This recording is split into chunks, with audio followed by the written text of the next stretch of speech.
রাধে রাধে বন্ধুরা, সবাই কেমন আছো? আশা করি সবাই ভালো আছো, সুস্থ আছো। এসআর অফিসিয়াল পরিবারে সকলকে স্বাগত জানিয়ে আজকে আবারও নতুন একটা ব্লগ নিয়ে চলে আসলাম। তো তোমরা আমার সঙ্গে থাকো ব্লগের প্রথম থেকে শেষ পর্যন্ত। তো সকাল সকাল ঘুম থেকে উঠে রোজ দিনকার মতন বাসি কাজ সেরে তাড়াতাড়ি করে আজকে একটুখানি পাতলা পাতলা করে 4-5টা রুটি করেছি আর করেছি সুজির হালুয়া। ঘি দিয়ে একদম সুন্দর করে করেছি, দুধ দিয়ে। খুব টেস্ট হয়েছিল খেতে সত্যি। আর বাইরের সুন্দর দৃশ্যটাও তোমাদের সাথে একটুখানি শেয়ার করলাম। হালকা হালকা বৃষ্টি পড়ছে, কী যে দারুণ লাগছিল। তারপর তো টিফিন করলাম, করে সামনের রুমে বিছনাটা গুছালাম, ঘরটা গুছালাম, সামনের ঘর গুছিয়ে টুছিয়ে রেখে তারপর আমি চলে গেছিলাম আমার কাজে। আর কাজ করে আসার সময় আমি মাছ নিয়ে আসলাম। এসে তারপর মাছটা কেটে দেখো, সাথে সাথেই মাছটা কেটে নিয়ে তারপর আমি কি করলাম, আমার এসে দেখি মেয়ে বিছনাটা তুলেছে, কিন্তু আমার ভালো লাগে নাই, কেমন একটা যেমন টান টান হয় নাই বিছনা চাদরটা, আমার ভালো লাগে নাই। আমি আবার কি করলাম, বিছনা চাদরটা সব কিছু নামিয়ে জেরে আবার ঠিকঠাক করে সুন্দর করে বিছনাটা আমি আমার মতো করে গুছালাম। তো যাই হোক, গুছিয়ে টুছিয়ে তারপর দেখো এদিকে মাছ কেটে ধুয়ে রেডি করে নিয়েছি, নিয়ে একসাথে দেখো রান্নাটা চাপিয়ে দিয়েছি। তো রান্না করছি আজকে দেখো বাটা মাছ। তো বাটা মাছ রান্না করব। আর তো মাছ রান্না করলে ডিম রান্না করতেই হয়, তোমরা তো জানো।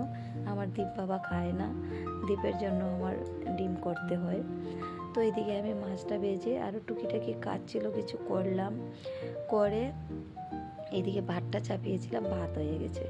ভাত নামিয়ে দেখো একসাথে তরকারিটাও করে নিয়েছি। তো মোট কথা আমার রান্না কমপ্লিট বন্ধুরা। আর এতটাই বুঝতে পারছো কত তাড়াহুড়া লাগে আমার, মানে বলে বোঝাতে পারবো না। তো তার জন্য আর কি আজকে তাড়াতাড়ি কাজগুলো সেরে নিয়েছি। সব কিছু তোমাদেরকে ভিডিওর মাধ্যমে দেখালাম না। ওই দেখো বাটা মাছের ঝোল করলাম পেঁয়াজ বাটা দিয়ে, আর ডিম ঝোল করলাম, আর করলাম একটা তিতকরলা ছিল, ওই তিতকরলাটা একটুখানি আলু দিয়ে ভাজি করলাম। করে তারপর আমি দেখো ওইদিকে চলে এসেছি ঘর মুছতে। তো ঘরটা মুছে আর কিছু কাপড় আছে রেখেছিলাম সকালে ধুবো করে, ধোয়া হয়নি, কাপড়গুলো ধুবো, ধুয়ে তারপর স্নান করব, করে ঠাকুর পুজো দেবো, তারপর খাওয়া দাওয়া করব। এই হলো আমার কর্ম। দেখো শরীর ভালো থাকুক বা মন খারাপ থাকুক, শরীর খারাপ থাকুক, যাই থাকুক না কেন, আমাদের কিন্তু মেয়ে লোকে কোনোদিনও আমরা বসে থাকতে পারি না।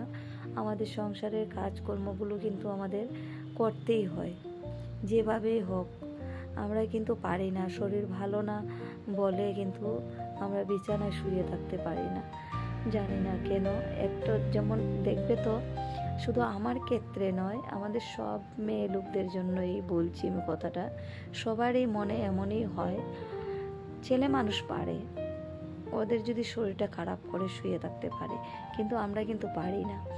আমাদের মনে হয় যে কাজ ফেলে রেখে শুয়ে থাকলে মনে হয় যেমন আরও বেশি আমাদের অস্বস্তি ভাব লাগে, আরও বেশি অসুস্থ হয়ে পড়ি। আর মনে হয় যে ঘরে কাজকর্মগুলি যদি কোনো রকম করে নিতে পারি, তাহলে যেমন মনে হয় না, শরীরটা আমাদের অনেকটাই হালকা হয়ে যায়, তাই না বন্ধুরা? সবার ক্ষেত্রেই, মানে সব মেয়ে লোকদের ক্ষেত্রেই কিন্তু একই ব্যাপার, শুধু আমার বলে নেই, সবাই আমরা এমনই হই। আরও বিশেষ করে তো ছেলে মেয়ে যাদের আছে তাদের তো আরও বেশি। তুমি যেমনই হোক, তোমার শরীর যেমনই হোক, হ্যাঁ, ছেলে মেয়ের দিকে তাকিয়েও কিন্তু উঠে কাজগুলো আমাদের সারতে হয়, তাই না? তো যাই হোক, দেখো এদিকে আমার ঘর মোছা হয়ে গেছে মোটামুটি। আর বারান্দাটা আমি রান্নাঘরটা আগেই মুছে নিয়েছিলাম, যখন মাছ কেটেছি।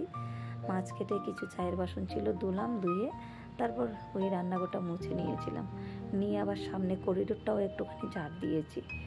তো বললাম না তাড়াহুড়া লেগেছে, তার জন্য সব কিছু ভিডিওর মাধ্যমে তোমাদেরকে দেখাতে পারলাম না। তারপর ওই দেখো চলে এসেছি এদিকে কাপড়গুলি ধুতে। আর বারবার দেখো নাইটি চেঞ্জ করছি আমি, কেন বলো তো জানি না, আজকে আমার একদমই পেটটা ভালো না, আর বারবার করে বাথরুমে যাচ্ছি, আর তার জন্য আমি এই কাপড় নাইটি বারবার চেঞ্জ করছি। তো যাই হোক, তো এইদিকে কাপড়গুলি ধুয়ে এখন স্নানটা করে নেব। দেখো পা দিয়ে পাড়িয়ে পাড়িয়ে আমি কাপড়গুলি কীভাবে ধুই, তো রোজ দিনেই এভাবেই ধুই আমি।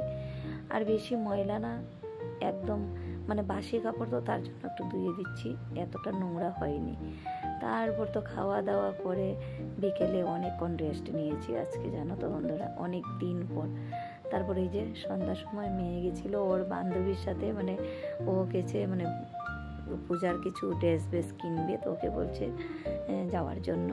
তো দুজন মিলে গিয়েছিল। তো ও আসার সময় দেখো আবার কী করেছে, গরম গরম সিঙ্গারা আর মিষ্টি নিয়ে এসেছে, বলছে খাও খাও। তো ওই সবাইকে দিলাম, দিয়ে আমি আবার সেলাই করতে বসেছিলাম। তো এখানে বসে বসে খাচ্ছি, আর বেশ ভালো ছিল সিঙ্গারাটা, খুবই গরম গরম ছিল আর খুব ফ্রেশ ছিল। তো ওকে আমি জিজ্ঞেস করছি কোন দোকান থেকে এনেছিস, ওই আর কি ওর সাথে কথা বলে বলে খাচ্ছিলাম। তো যাই হোক, আজকের ব্লগটা একদম ছোট করে করলাম বন্ধুরা। যদি ভালো লাগে অবশ্যই লাইক কমেন্ট করে দিও। সবাই ভালো থেকো, দেখা হবে নতুন ব্লগের সাথে। টাটা।